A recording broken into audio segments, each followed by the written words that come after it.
Okay, hello everyone. Welcome to Weekly Dharma Gathering.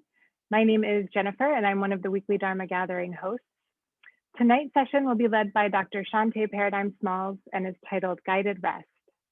Shanté will lead us through guided meditation, a Dharma talk, and we'll close with time for Q&A.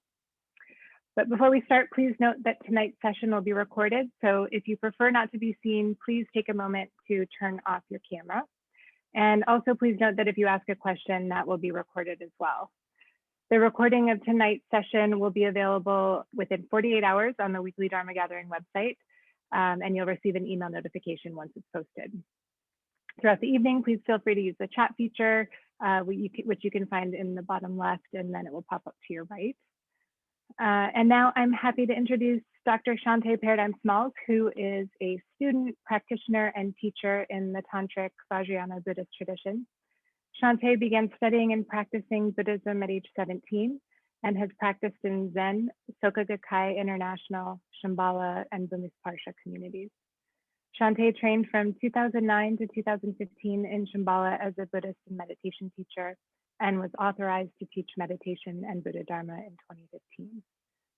Shanté is focused on the healing impact of meditation in Black and Indigenous communities, people of color communities, LGBTQ+ communities, and incarcerated and recovery communities. Shanté is a teacher on the Liberate app and teaches regularly on Weekly Dharma Gathering online, which they co-founded and curate. Shanté's root guru is the Kangwa Sakyang Jamgon Nipam Rinpoche. Shanté is currently a student of both Lama Rod Owens and Lama Justin Van Bojos, co-founders of Burmese Parsha. And now I'm happy to turn it over to Shanté. Thank you. Thank you so much. And welcome to the Weekly Dharma Gathering family. Thank you for sharing your time and volunteering as a host, and welcome everyone who's here, and those who are hopefully watching later. So tonight, I'm just looking at the window because there's a snowstorm here in Lenapehoking in Brooklyn, and it's really serious. So it's also very beautiful. And I am gonna lead you all through a practice some of you may be familiar with, called Groundalungta, which I just like to call guided rest, to keep it simple. And for me, I can say that I am exhausted, not just physically or today, but really this is a deep level of emotional, physical, and spiritual exhaustion, energetic exhaustion, and also maybe generated by or exacerbated by incredible grief. So there's just been a lot of death, obviously. And in the last couple of months, or at least the last month, at least once a week, someone I know, a friend of mine, has had someone they know and love die. So it's been, it's been very weighty, and the speed, even in the ways that the coronavirus pandemic has slowed down the world, or parts of the world where it's still not contained. There's still an incredible amount of speed. You know, our whole lives, for many of us, have gone on Zoom or WebEx or Google, whatever, you know, and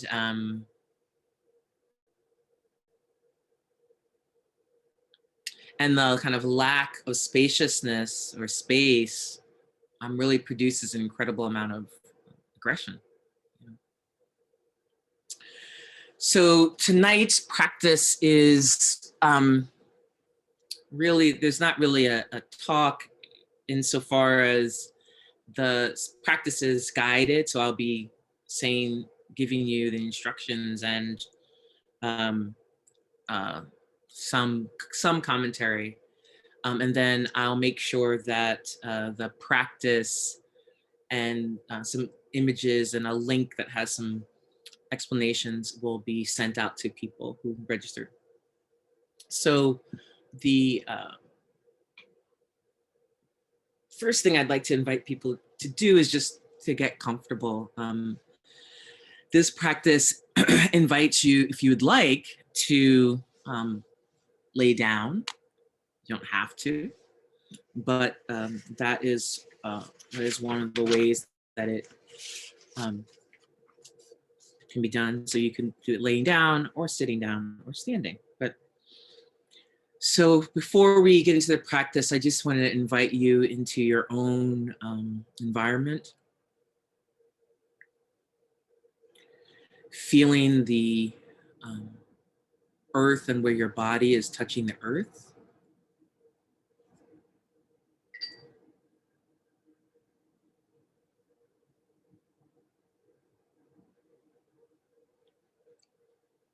Allowing yourself to sink into that support of your mother, our first mother, who is always here for us. Feeling the stretching of your body upward to the sky, Father Sky, and our siblings in the sky, planets and the stars and the meteors, all of that space, unfathomable space that can just hold whatever appears.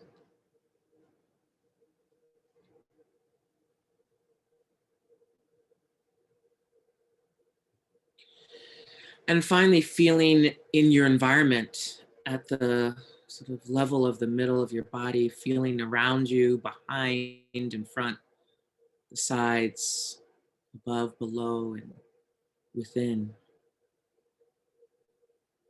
So this relationship between earth, sky, and us as beings on the earth, earthlings, is what we are attempting to join in any meditation or contemplative practice.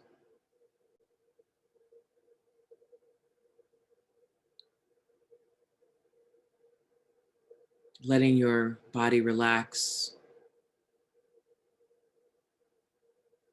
noticing any places in your body that are holding and letting yourself melt.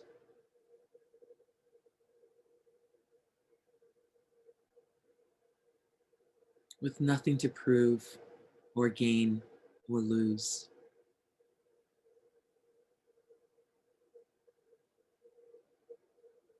Feeling your emotions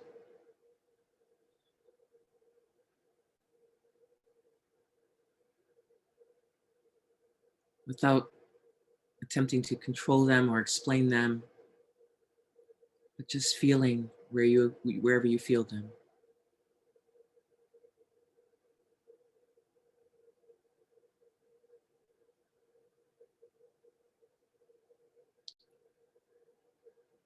And feeling your mind, the quality of your mind, whether it's fast, slow, or medium, up, down, front, back. Just feeling those mind's quality.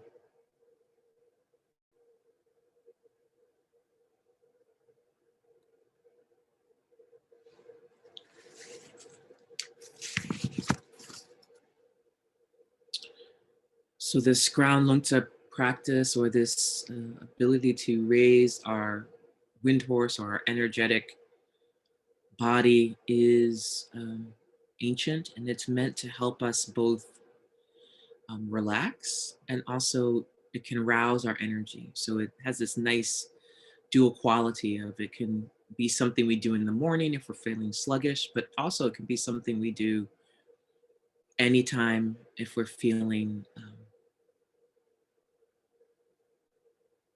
anxious.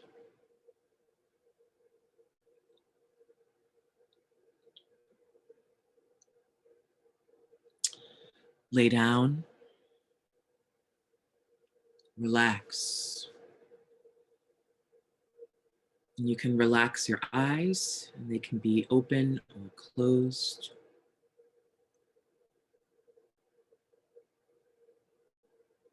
And we're going to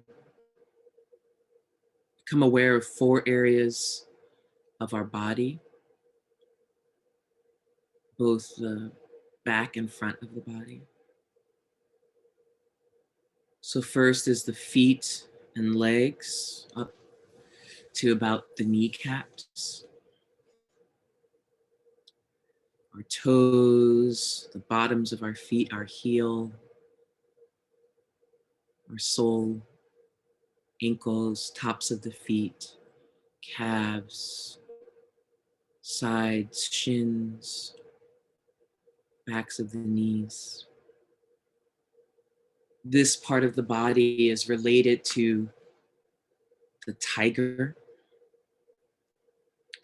who lives in the jungle, on the jungle floor, and walks with both confidence and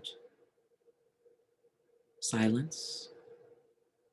Doesn't need to make a fuss and proclaim to all who they are, but is just able to be a part of its environment with incredible power and grace.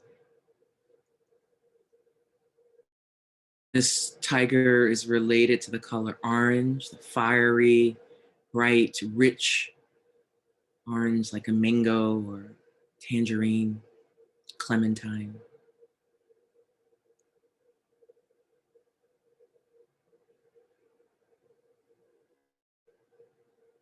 And is related to the pull of exertion moving forward.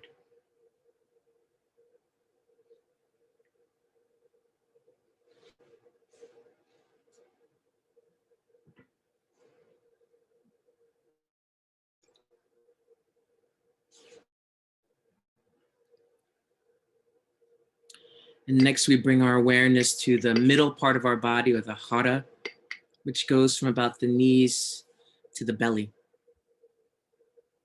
including our hips, thighs, sides of our thighs, the ITB band, the buttocks, the genitals, a lot of our gastrointestinal organs.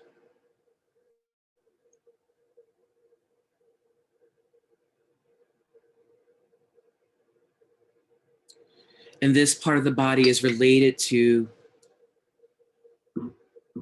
the lion, but not the lion of the savannah, but the lion of the snow mountain peaks. The white lion with incredible energy and discipline, delight, pleasure, creativity, laughter, boundlessness. And this energy is energy that opens towards others. And it is compassionate energy. So it is energy of connection, co-suffering is what compassion means. So we're invested in other people's lives and sharing in the burdens so it may be lessened. So this part of the body has a lot going on to help us as we relate to others and ourselves through these principles of discipline and delight, creativity.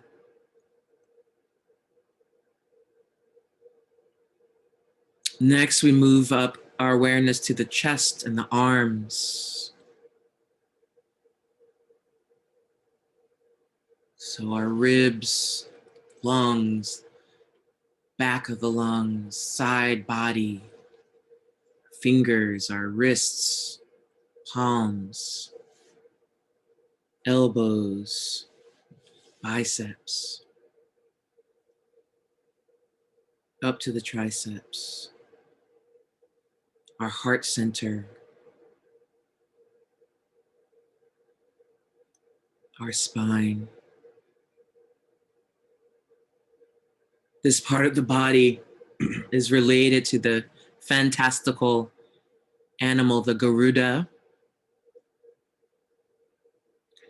who is part, has the head of an eagle, the wingspan of a phoenix, the hands of a human, and is giant and red and lives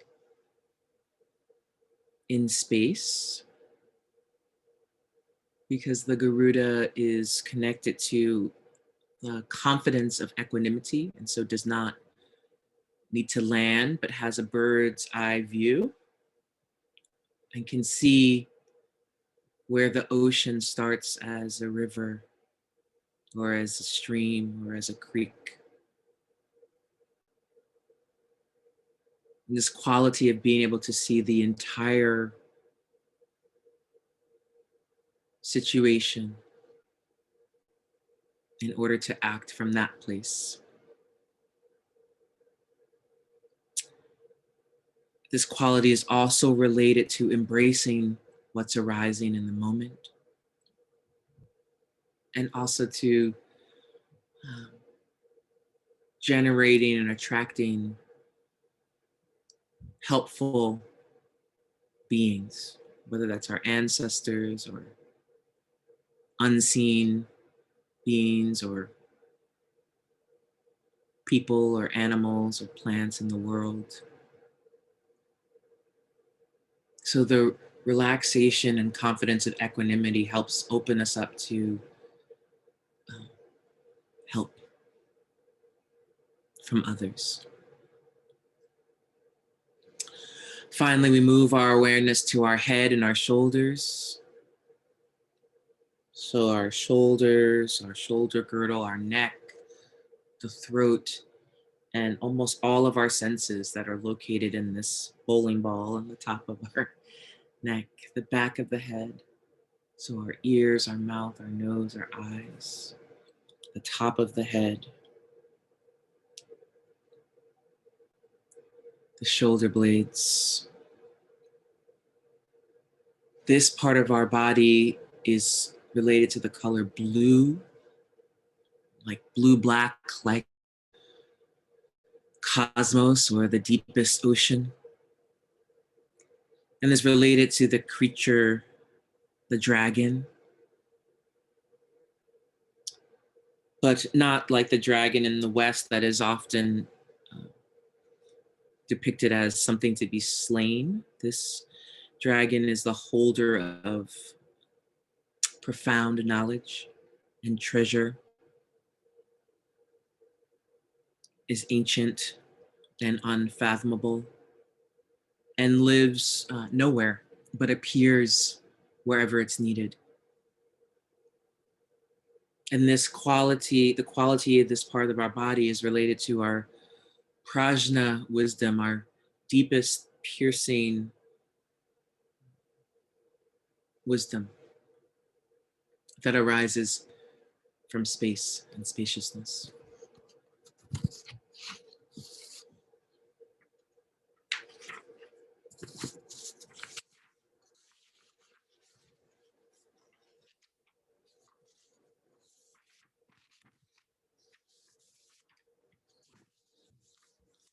We return our awareness to our feet and legs. And in this part of the practice, we're going to remind ourselves of the qualities associated with each part of our body. Within my body, I have this incredible confidence. feet and legs, contentment. My middle body, joy. My chest and my arms, equanimity. Head and shoulders, wisdom. Within my body, I have this incredible confidence. Feet and legs, contentment. Middle body, joy. Chest and arms, equanimity. Head and shoulders, wisdom. Within my body, I have this incredible confidence. Feet and legs, contentment. My middle body is joy. Chest and arms, equanimity. Head and shoulders, wisdom.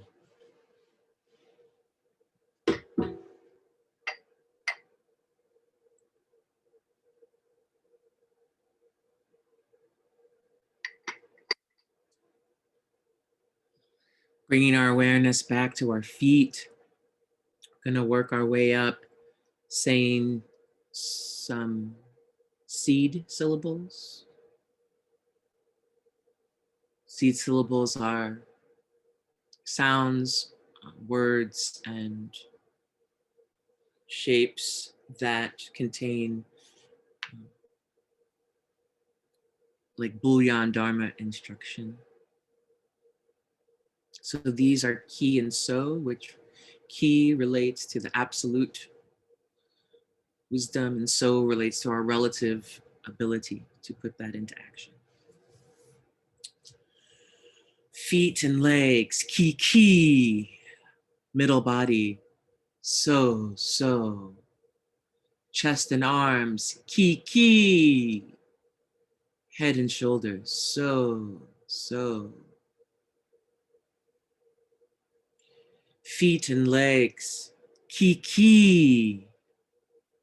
Middle body, so so. Chest and arms, ki ki. Head and shoulders, so so. Feet and legs, ki ki. My middle body, so so. Chest and arms, ki ki. Head and shoulders, so so.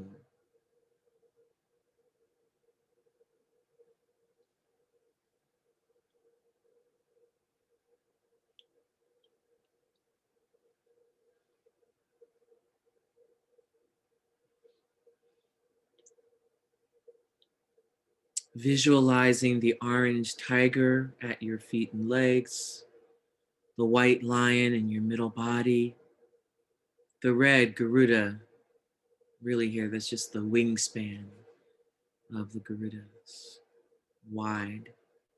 The blue dragon,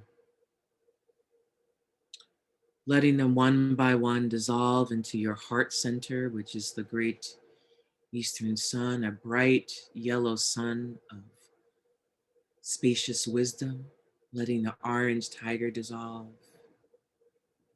then the white lion, the red Garuda, the blue dragon, and then the sun becomes brighter until it dissolves. It infuses your whole entire body with light from head to toe, every single corner of your body. And then that light dissolves into space, going out and touching everyone, everything, every being on this planet and beyond.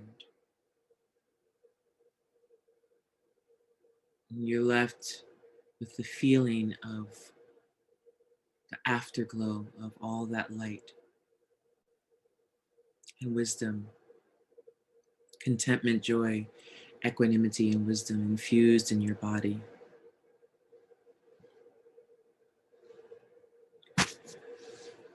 From that, we celebrate by saying the auspicious verses. Ashe la gyalo. So ki so ashe la gyalo is something that Tibetan and actually Himalayan people live in the Himalayan region say. Oftentimes when they reach a high mountain peak or accomplish something. It can be translated as Ashe is, so Kiki so is, like I said, the seed syllables of absolute and relative wisdom. Ashe is like our related to primordial energy, both in West African cosmology and Tibetan. La Gyalo, La is related to above, so Gyalo is about victory, so it could be translated as may all good forces be victorious, or proclaiming your victory, your primordial wisdom. Kiki, so, ashe, la, gyalo. Kiki, so, ashe, la, gyalo. Kiki, so, ashe, la, gyalo. So reminding ourselves that we are already awake, primordially free, wise, kind, and strong, and we're attempting to remember that. Now we'll dedicate the merit, which is just to whatever relaxation, peace, insight, confidence, anything worthy or positive that you've felt. We send that out to those who can't practice, or don't, or won't, and who may need those benefits. So just the Buddhist version right now. By this merit, may all attain omniscience. May it defeat the enemy, wrongdoing. From the stormy waves of birth, old age, sickness, and death. From the ocean of samsara, may I free all beings.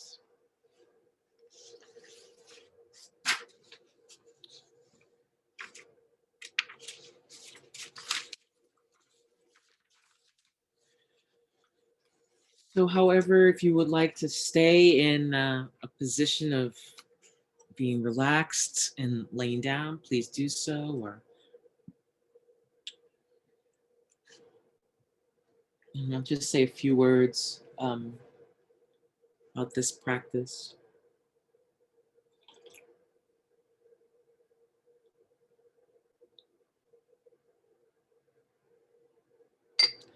So I think more than anything, what I want is for all beings to be liberated. And I think it's what I've wanted my entire life.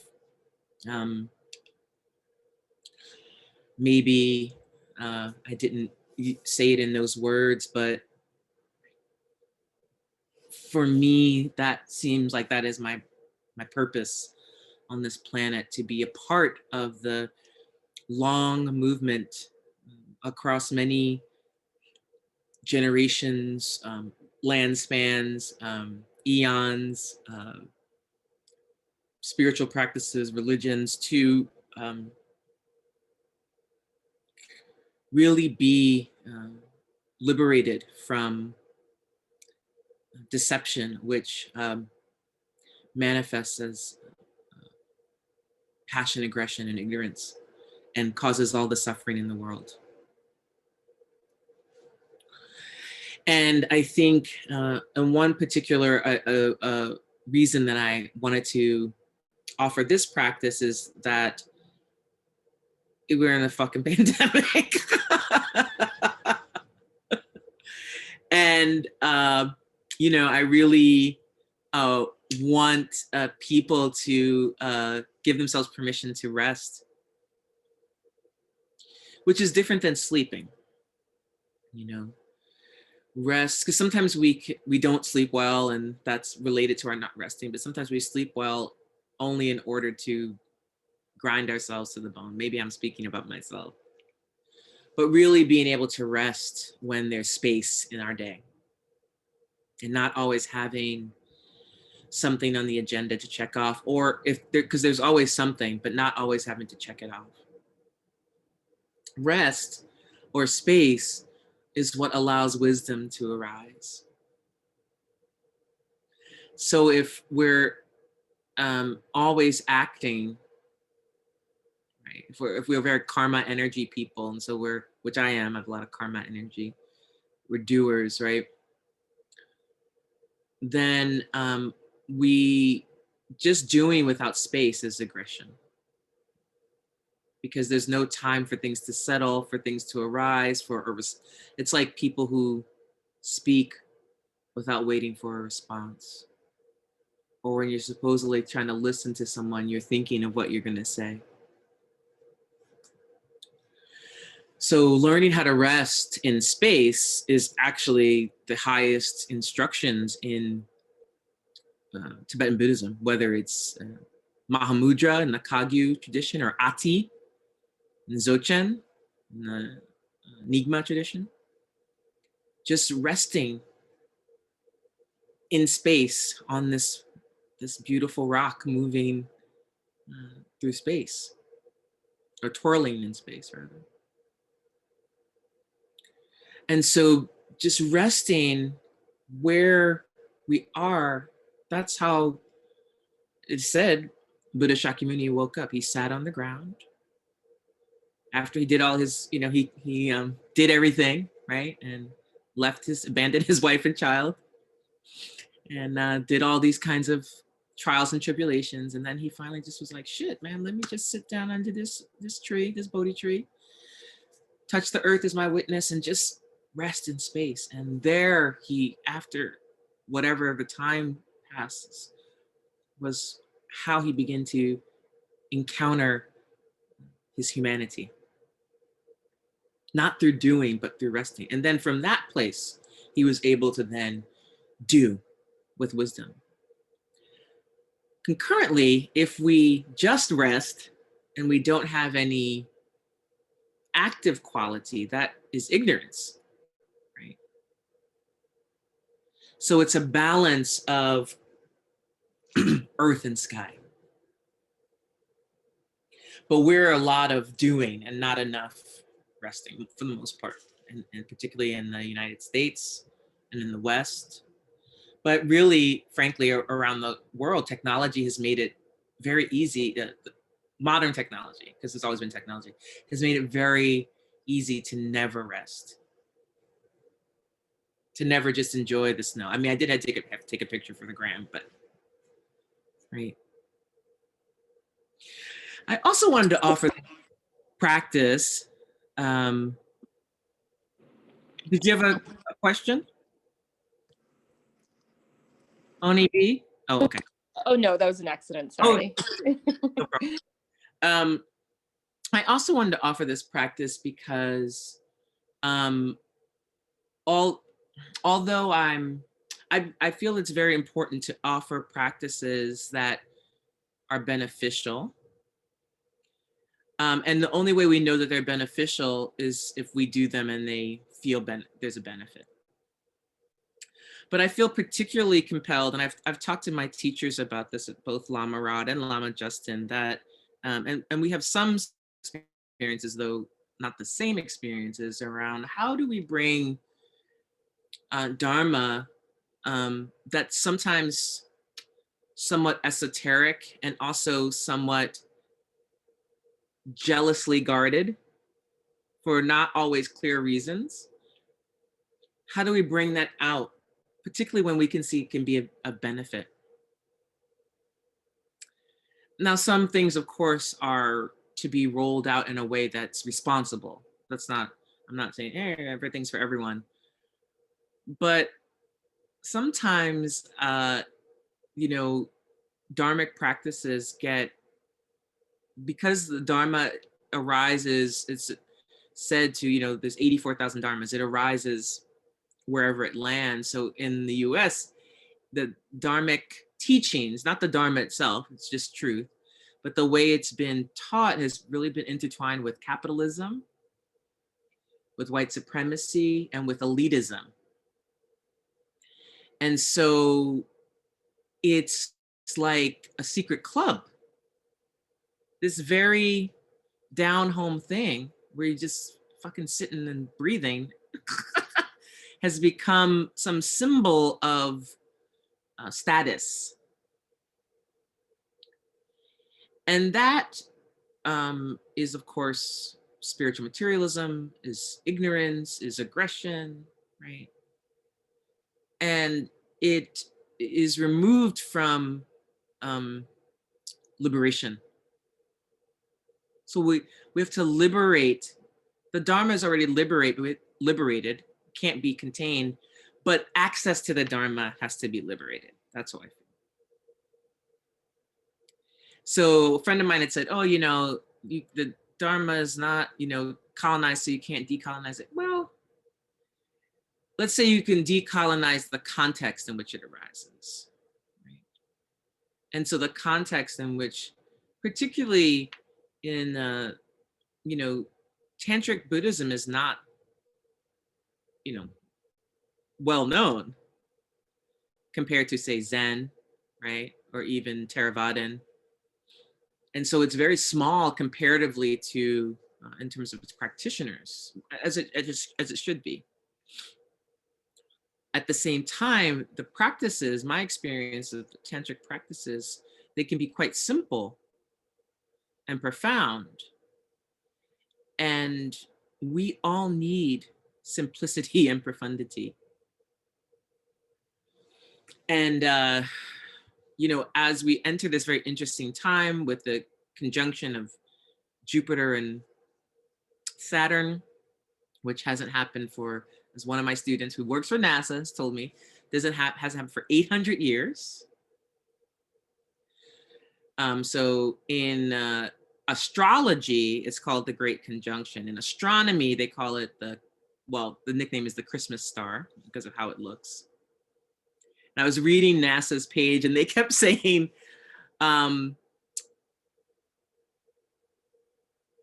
this could happen any time of year, so it doesn't matter that it's on the solstice. And I was like, it's just a coincidence. I'm like, there's no such thing as a coincidence. Like, they were trying really hard to be, you know, scientists.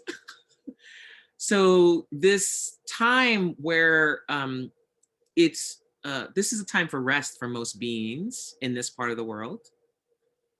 Hibernation, we learned all about hibernation when we were kids, and yet we didn't hibernate.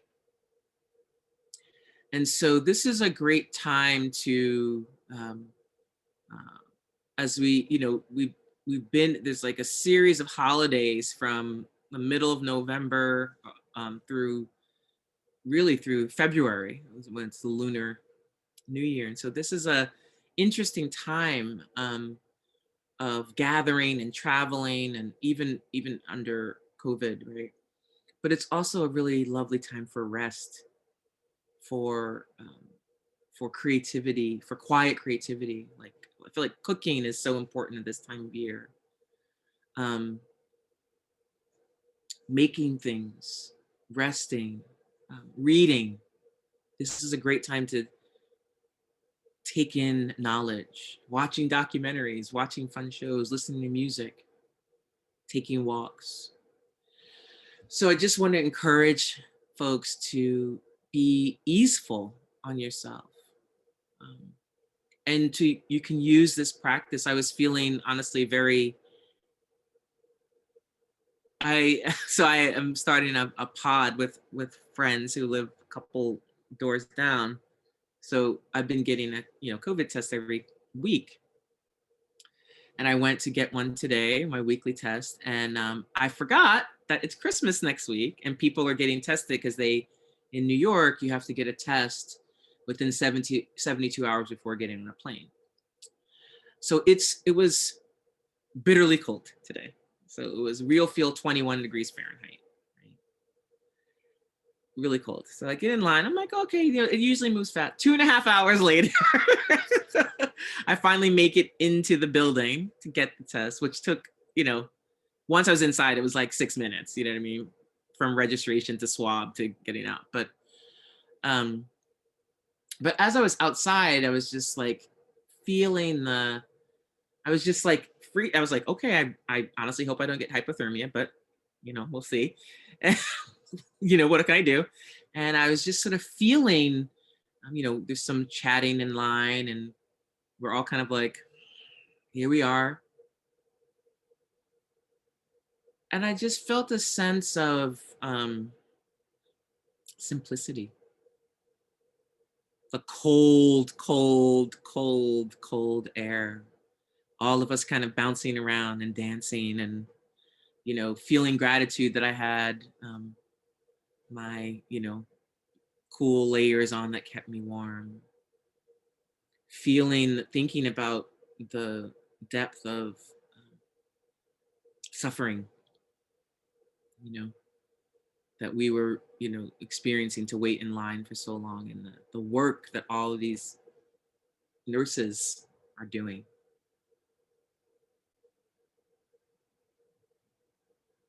And so, you know, our practice can arise from waiting in the line for the grocery store line, or ordering our groceries online. Because everything can be when we and where we practice. Even our ability to invest in rest. So I think that's it for me. Oh, what I wanted to say was I was tired after waiting in line for 2.5 hours. I mean, exhausted, mostly from the cold, right? So from trying to stay warm. So I came home and I took my dog out, and I just fell into a beautifully delicious nap. And so I was feeling a little tired when I came on, but now I feel my energy is more, it's like it's moves here. And that's really nice. So I'm happy to hear any questions or experiences that you may have had. Thank you.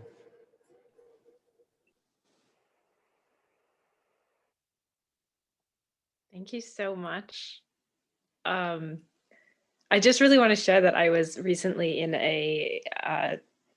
well, not recently, it was a few weeks ago now. I joined a little Dharma gathering, a talk. I didn't know what to expect. And during the practice, we were invited to, you know, get in whatever position was comfortable. And one of the people who was participating, after we all came back and were doing some sharing, was like, I fell asleep. And so I didn't hear any of what was guided, like all the stuff that people are speaking to. I missed it. I clearly needed a nap. And what I loved in that space and how it's held, and what I really appreciate about what you just said about like the elitism, was that was like the first time in any kind of Dharma thing where there was no shame about the fact that someone just slept, right? Like I think about how often falling asleep while meditation is turned into a problem instead of like, or maybe that's just what your body actually needs. And like, as someone who also does a lot of, I'm very strong karma and ratna, all the things right now. I'm really aware that when I'm truly in that space of meditation, like one of the big things that comes up is just my body being like, okay, you can sleep. You don't need to do the grind. So thank you so much for honoring that. This is great. Oh, thank you for saying that. And thank you for sharing that. Yeah, it's so interesting that one of the things that often comes up when I teach, particularly retreat, right, is people are like, either their, you know, body parts fall asleep or they fall asleep. And I'm like, if you can fall asleep in a room full of relative strangers, you feel safe. That's a good thing, right? That's part of the practice. It's part of the practice. It's literally part of the practice. And eventually, you know, I've logged many good hours of sleep on the cushion, and this often happens to me. I'm about to do a 5-day solitary retreat, and I assume the first 2 days I'm going to be just like asleep. Like, you know, practice will be, you know, like, oh, okay, I guess, you know, and you know, it's like when I don't know if people have have had acupuncture or something. You have like a cold, and then you get the acupuncture, and then it's like the cold symptoms flare up, and then you feel better. You know, it's a similar thing. It's like all the things that need to come to the surface come to the surface, and I think because of capitalism, the way capitalism works, in conjunction with white supremacy, is around perfectionism, and or whatever foibles or troubles or process that you have, it has to be hidden away from sight. And so really, you know, I felt really encouraged in my own practice, but particularly in the last couple of years since I've been, you know, I think I've been studying with Lama Rod for maybe a year and a half now, and Justin for about a year. And you know, they have very different styles, but they both are just like really invested in, you know, being yourself. And I think the sense of what I've even encountered in myself over the last couple of years is like a much more space for my style of practice, which is much more relaxed. And it's like, you know, as someone who considers, you know, I consider myself a pretty serious practitioner and all this stuff, there has to be room for my human body, my human experience. And I think the more we can have collective experiences like that, where we hold the person who's sleeping as that's a practitioner. They're teaching us something, right? And we hold the person who's teaching, whatever it is. It's all they're all part of that container, and they're all really important. Rather than you know, one of the things I see in Western Buddhism across traditions is everyone trying to be the same. You're supposed to have this experience. Well, oh, you know, I read something today that said like the pressure on coal creates a diamond, but on a, I don't know, I forget the other, but pressure crushes a flower, something like that. So it was like every style and technique is, you know, it's like, you know, it's not for everyone, you know, so you have to find Dharma practice, meditation practice is really embodied. It's we feel our way into our practice, you know. And so the more I can, you know, bring these practices of rest, sometimes people come to, you know, practice and they're like, I'm ready to, and I'm like, okay, we're gonna relax. And it's like, what? It's so important because that's how we actually begin to get in touch with what's happening. So thank you. Thank you for sharing that. Hi, I was wondering, you mentioned about this is a time of year to be easeful with oneself. And I was wondering, just especially, you also mentioned perfectionism, which is, you know, a characteristic of white supremacy culture. And I'm wondering just, is there like self-talk or any mantras or is it any practices that you have or could recommend around how to be sort of kind and compassionate with oneself? Yeah, this practice for sure. Yes. Mm-hmm. It doesn't have to be this long. So it could literally be, you could do this as a body scan, like in the morning, like just, Mm-hmm. I'll send the text. And so you could just, you know, read through it, right? Mm-hmm. 5 minutes. And, you know, part of these, any practice is that the more you do it, it comes into your mind stream when you need it. you know? Mhm. And so I think, for instance, with this practice, you could just say to yourself, within my body, I have this incredible confidence, right? Just that part, content, Mhm.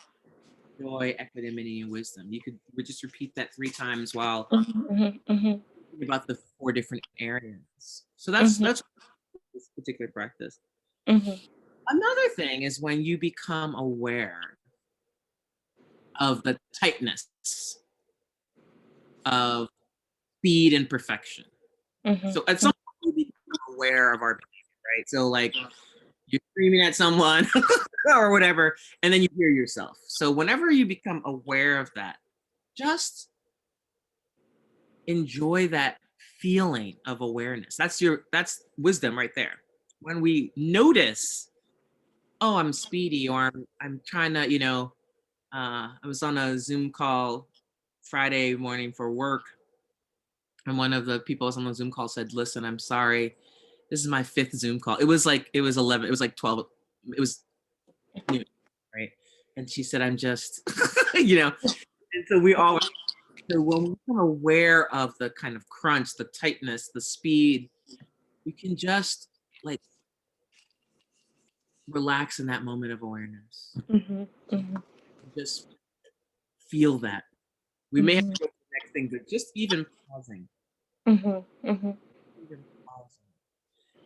So I have some very down home built-in strategies for my workday, which is that when I can, I I just work in 30-minute increments and take a 5-minute break. Mhm. Tomato, Pomodoro method. So I just like 30 minutes, 5 minutes, 30 minutes, 5 minutes, 30 minutes. And then after 3 or 4 of those sessions, I take a walk or whatever. Mhm. Mhm. One of the things that I learned about myself is that the impulse to do is encouraged by external forces, but it's really an internal impulse. Mhm. Mhm. And so I have to sit with that sometimes, right? So if you have a regular meditation practice, a regular sitting meditation practice, Mhm. one of the things I would encourage you to do is, sit and have your practice Mhm. somewhere, after you've sat for a few minutes, then just do a contemplation about um, speed. So contemplation is where there's a phrase or something you read or say or hear. First, just you hear it. So you could say to yourself, why am I so speedy? Or um, what would I be without perfectionism? Right? So the first thing you do is hear those words and just sit with hearing those words for a minute or two. Then the next you say it again. What would I be without perfectionism? And you just feel the meaning. Sorry. Then you're just like, what does that mean to me? Mhm. And then you say it one more time or think it one more time, and then you just rest in the feeling of that. Mhm. So that you're kind of investigating by yourself in the context of meditation. You do that for maybe 3 minutes, and then you go back to your sitting. So you couch your contemplation with meditation, and you just let whatever arises come up, so that you have some space in a meditative context where you're asking yourself, you're investigating Mhm. Mhm. your own patterns. Mhm. Mhm. So first, we have to give ourselves permission to rest, Mhm. slow down, and not associate that with lack, not doing, missing, Mhm. laziness. So rest is a practice as well. Resting in Mhm. awareness is a practice. Mhm. And only through practice do we begin to be able to do it. Mhm. Mhm. Thank you so much.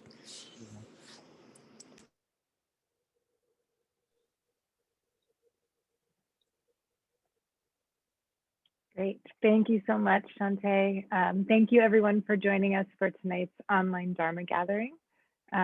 Please join us for next week's weekly Dharma gathering on December 23rd with Kate Johnson. You can find more details if you go to the website, which I will put into the chat box.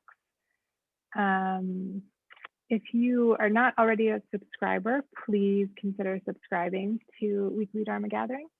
And there's the chat.